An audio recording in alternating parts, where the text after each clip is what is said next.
بسم اللہ الرحمن الرحیم یا ایہا الذین آمنوا اتقوا اللہ حق تقاتہ ولا تموتن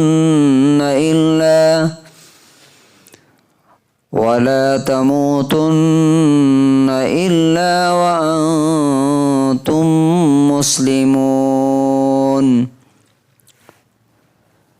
سورہ آل عمران سورہ نمبر 3 آیت نمبر 102 102۔ اے ایمان والو، اللہ سے ویسے ڈرو جیسے اسے ڈرنا چاہیے، اور تمہاری موت صرف اور صرف اسلام کی حالت میں آئے۔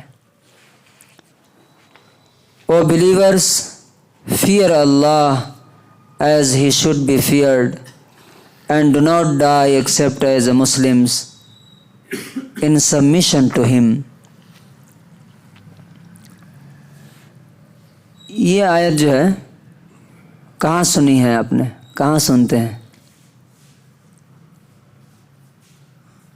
یاد نہیں ہے؟ جب آپ کا نکاح ہوا ہوگا تو یہ آیت پڑھی گئی ہوگی۔ ہر نکاح میں آیت پڑھی جاتی ہے، یا ایھا الذین آمنوا اتقوا اللہ حق تقاتہ ولا تموتن الا وانتم مسلمون۔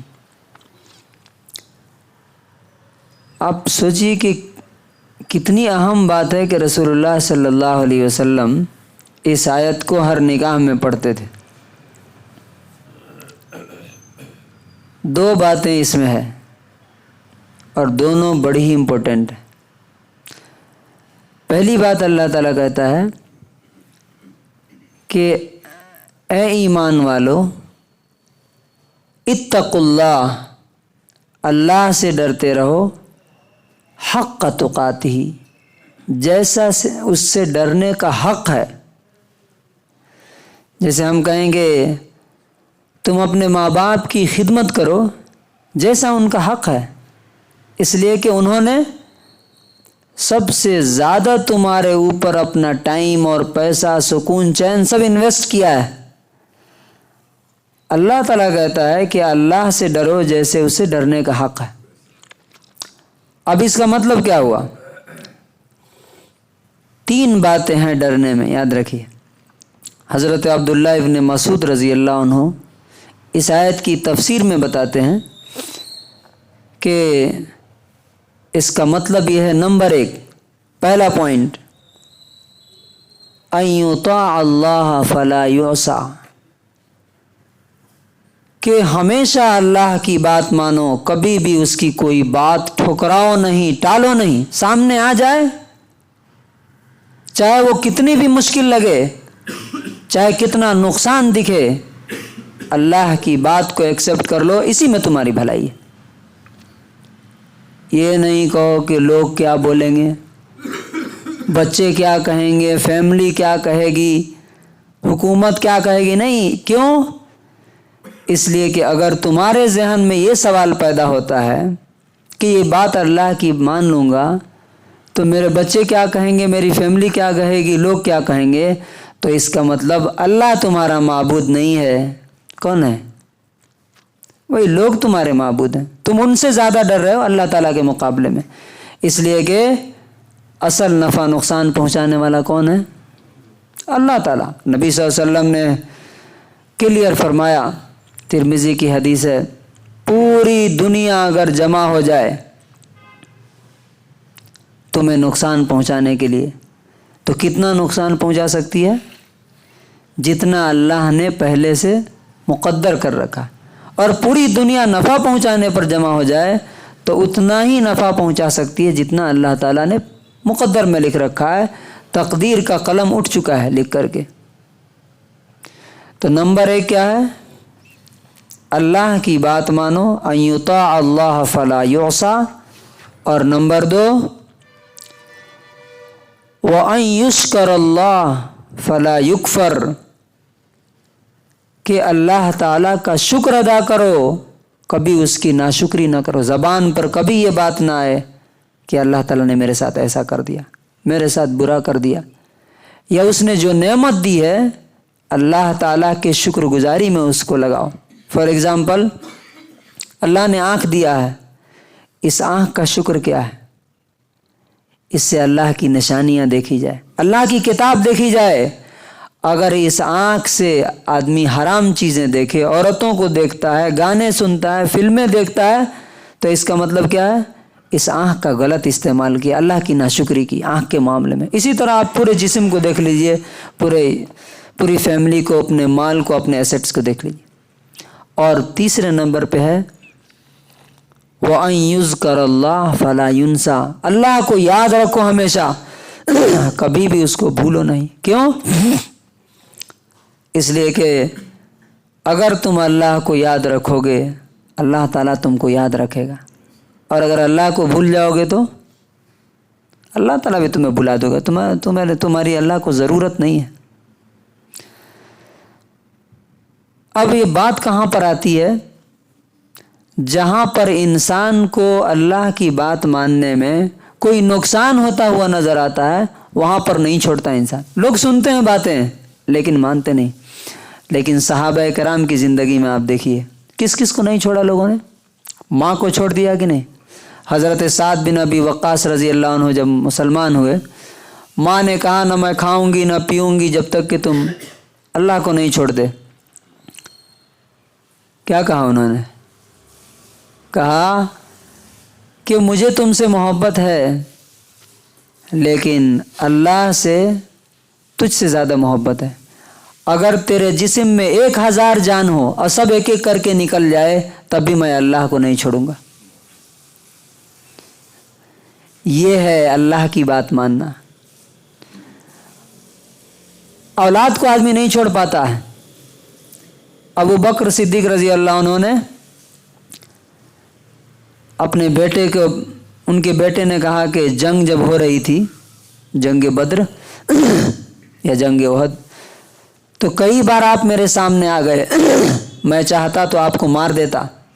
اس ٹائم وہ کافر تھے، ابو بکر صدیق رضی اللہ عنہ مسلمان تھے۔ ابو بکر صدیق رضی اللہ عنہ نے کیا کہا؟ اگر تم میرے سامنے آتے تو میں تمہیں قتل کر دیتا، کیونکہ اللہ کا حکم تھا۔ یہ بیٹے کو، یہاں لوگ بیٹے کی خواہش کو ٹھکرا نہیں پاتے، بیٹا بول دیا نا، کیسا نہیں کریں گے۔ اور اللہ تعالیٰ کی خواہش کیا ہے، وہ کیا چاہتا ہے، اس کا دھیان ہے، اس کا خیال ہے۔ نمبر 3، باپ۔ بہت سے لوگ بولتے ہیں باپ ہمارا نہیں مانے گا، نہیں سمجھے گا، نہیں کرے گا۔ ایک صحابی ہیں جنہوں نے اپنی باپ کی گردن اڑا دی۔ کون ہے وہ؟ حضرت ابو عبیدہ ابن الجراح، جن کو نبی صلی اللہ علیہ وسلم نے اس امت کا آنیسٹ کہا، امانت دار کہا۔ کیوں؟ جنگ ہو رہی تھی، بار بار وہ باپ کافر تھے، مکے والوں کی طرف سے لڑنے آئے تھے، اور یہ مسلمان تھے۔ بار بار ان کا باپ ان کو قتل کرنے کے لیے آ رہا تھا، بہت اوائڈ کیا۔ لیکن جب دیکھا کہ یہ اللہ کے حکم سے ہمیں روک رہا ہے، یعنی اس کے چکر میں کہیں میں نہ مارا جاؤں، یا میرا جو فرض ہے کہ میں اسلام کے لیے ڈیفینڈ کروں اس میں کمزوری نہ آ جائے، تو تلوار ماری، گردن اڑا دی، گردن اڑ کے دوسری طرف چلی گئی۔ نبی صلی اللہ علیہ وسلم نے کہا کہ یہ اس امت کا امین ہے اللہ کے لیے، اس لیے کہ ساری چیزیں ماں باپ بھائی بہن اولاد یہ کس نے دیا ہے؟ اللہ نے دیا ہے نا، پھر وہ لے لے گا اور ان کے بارے میں سوال کرے گا۔ تو اللہ تعالیٰ کہتا ہے وَلَا تَمُوتُنَّ إِلَّا وَأَنْتُمْ مُسْلِمُونَ، تمہاری موت جب آئے تو اسلام کی حالت میں۔ اسلام کی حالت میں آنے کا مطلب کیا ہے؟ اللہ تبارک و تعالیٰ کے حکم پر چلتے ہوئے آئے۔ ہم نے کئی لوگوں کو دیکھا ہے، ایک صاحب تھے ہمارے خاندان میں، ان کی موت ہوئی۔ اچھا ہاں، ایک بات، آپ کیسے ہماری موت اسلام پر آئے گی؟ جب اسلام پر زندگی جا رہی ہوگی تب میں اسلام پہ موت آئے گی نا، اور ٹریک سے دور ہے اگر تو کیسے اسلام پر موت آئے گی؟ تو ہم نے یہ دیکھا ہے کہ جن لوگوں کی زندگی جس چیز کے لیے گزری، موت کے ٹائم پہ ان کو اسی چیز کا خیال تھا۔ ہمارے فیملی میں ایک صاحب تھے، جب ان کی موت ہوئی تو وہ اپنے بیرو کی طرف اشارہ کر رہے تھے، زبان بند ہو گئی تھی، نہ نماز پڑھتے تھے، نہ اللہ کا کوئی ڈر، نہ رسول کا، خالی بچوں کا، زمین جائیداد، فیملی. تو اسی میں سارے ان کے وہ کاغذات رکھے ہوئے تھے، ڈاکومنٹ زمین کے. تو اچانک اللہ تعالیٰ نے ان کی زبان بند کر دی، توبہ کی بھی توفیق نہیں ہوئی. تو وہ بیرو کی طرف اشارہ کر رہے تھے اپنے بچوں سے، لیکن اللہ تبارک و تعالیٰ جو ہے نا دنیا کو دکھاتا ہے کہ دیکھو مجھے چھوڑ کے کوئی اور چیز بھی اگر تم نے اپنی زندگی کے لیے امپورٹنٹ بنایا تو اسی کے ذریعے تم کو ذلیل کریں گے. وہ بچوں کو اتنی عقل نہیں آئی کہ وہ کیا بتا رہے ہیں، اور وہ جو پوری لائف جمع کر کے رکھے تو وہ اٹھا کے چورا کے کوئی اور لے کے چلا گیا. کیوں؟ اللہ تعالیٰ دکھانا چاہتا ہے. اور بہت سے لوگوں کو ہم نے دیکھا ہے کہ سجدے میں موت آتی ہے. یہاں آپ کے ٹمکور کے ایک صاحب تھے، سجدے میں موت آئی ان کی. کیوں؟ پوری لائف ان کی اسی طرح سے گزری تھی. تو جیسی زندگی ہوگی، دل میں جو چیز ہوگی، موت کے وقت وہی چیز زبان پر آئے گی. عمل میں جو ہوگا وہی موت کے وقت ہماری زبان سے نکلے گا. تو اللہ تعالیٰ سے دعا ہے کہ اللہ تعالیٰ ہمیں بھی اللہ تعالیٰ سے ڈرنے کی توفیق دے اور ہماری موت اسلام اور ایمان کی حالت میں دے. سبحان اللہ و بحمدہ، سبحان اللہ.